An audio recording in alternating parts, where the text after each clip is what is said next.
अपने पसंदीदा शो के फुल एपिसोड देखने के लिए अभी डाउनलोड करें दंगल प्ले ऐप।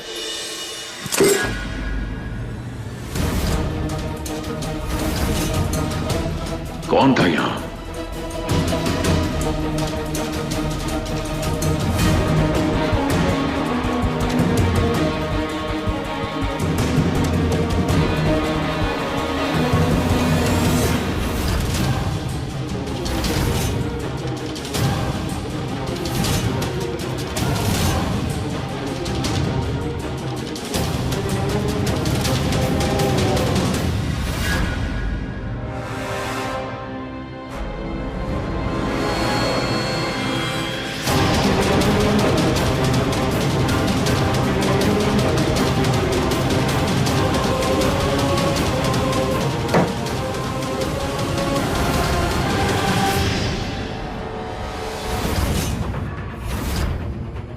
ये ध्रुव और दानी कहां जा रहे हैं?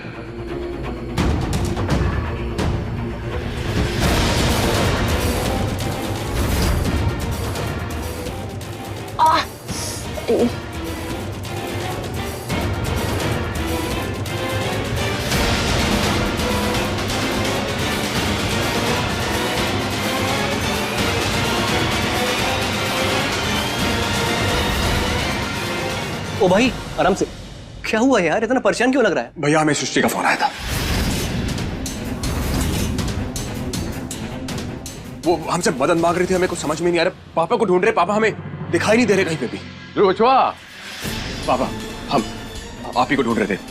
हमें डीसीपी अंकल का नंबर दीजिए, हमें उनसे बात करनी है। वो हमने बात कर ली है। उन्होंने कहा कि हमने लगा दी है उनकी जो टीम है सृष्टि जी को ढूंढने के लिए। पापा प्लीज, सृष्टि ने बहुत भरोसा करके हमें फोन किया, हमसे मदद मांगी है और हम उसकी मदद करना चाहते हैं। और आप ये बात अच्छे से जानते हैं कि हम सृष्टि से बहुत प्यार करते हैं, हम खो नहीं सकते उसे।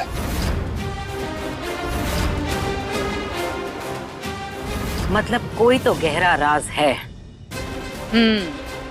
और वो भी आजमगढ़ में। पर ऐसा क्या राज हो सकता है जीजी?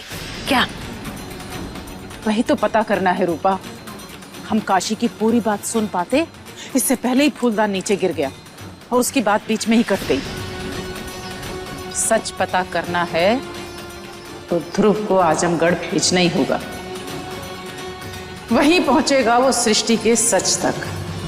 कैसे कैसे भेजे उसे आजमगढ़? कैसे, क्या बहाना करके भेजे? पग फेरे।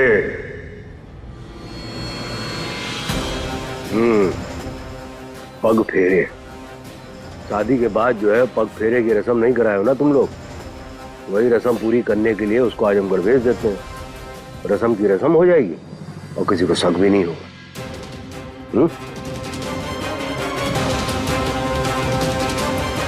क्या भैया, कुछ गलत बोल दिया क्या?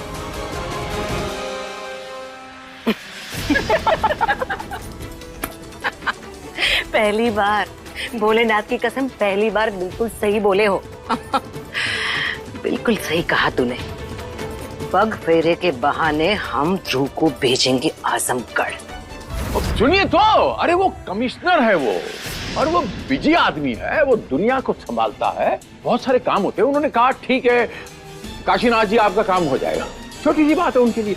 और मुद्दे की बात ये सुनिए कि जो इनका परिवार है, उस परिवार की इज्जत जो है वो बाहर सड़कों पे नीलाम नहीं कर सकते हम।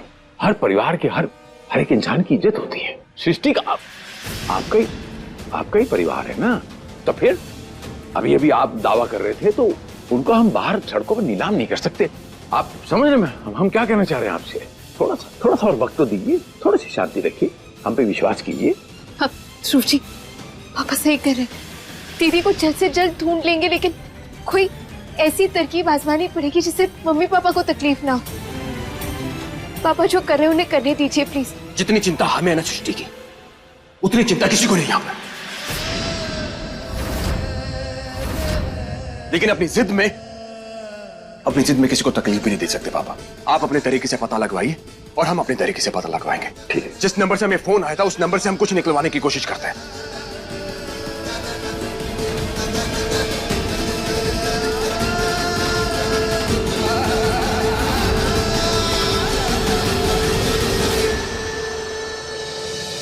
Very good. डॉक्टर, हम हुए तक ठीक हो जाएंगे?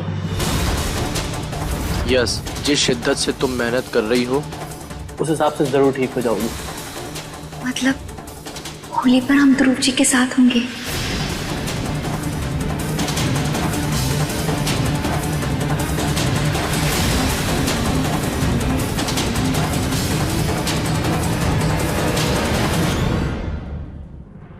गीता, ये क्या कर रही हो तुम? अब तुम इस तरह से करोगी तो उसे शक हो जाएगा। क्या करें बताइए, क्या करें? हमारी बड़ी बेटी छोटी बेटी का घर उजाड़ने की बात कर रही है और हम ऐसे ही सुनते रहे। लेकिन सृष्टि ये सब जानबूझ के तो नहीं कर रही। अरे उसको सच नहीं पता, इसमें उसकी क्या गलती है? तो इसीलिए तो कह रहे हैं कि उसे सब कुछ सच बता देते हैं। तुम ये बात दिमाग में लाना भी मत। सृष्टि के सर पर इस वक्त ध्रुव जी का पागलपन सवार है। अगर उसको सच पता चल गया ना तो वो सीधा ध्रुव जी के घर पहुंच जाएगी। वहां पर जो होगा उसे हम संभाल नहीं पाएंगे। समझ रही हो तुम? तो कब तक नहीं बताएंगे उसे? कब तक छुपा के रखेंगे उससे ये बात? एक न एक दिन तो उसे ये बात पता चली जाएगी।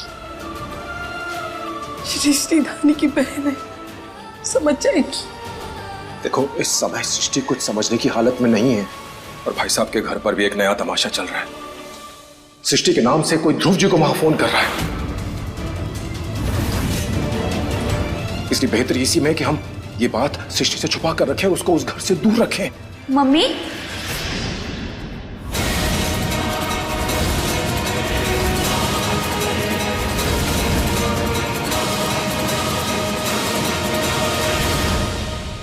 पापा, हमने दवाई ले ली है, अब घर चले? हमें घर जाके एक्सरसाइज करनी है।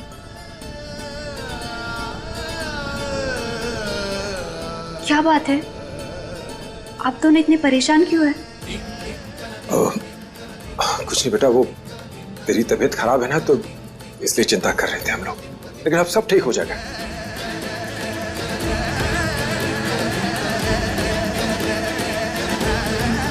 पापा, धानी वो कब आएगी?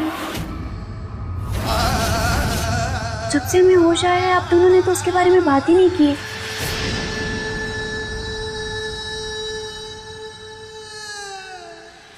आयुष, तो उस नेटवर्क कंपनी में काम करता था ना यार, कोई तो कनेक्शन होगा तेरे। तो एक काम करना, जो नंबर तुझे मैंने सेंड किया है उसकी इंफॉर्मेशन निकाल के दे मुझे। हाँ सुन आयुष, मुझे एक बीच में कॉल आ रहा है अननोन नंबर से, करता हूं तुझे फोन। हाँ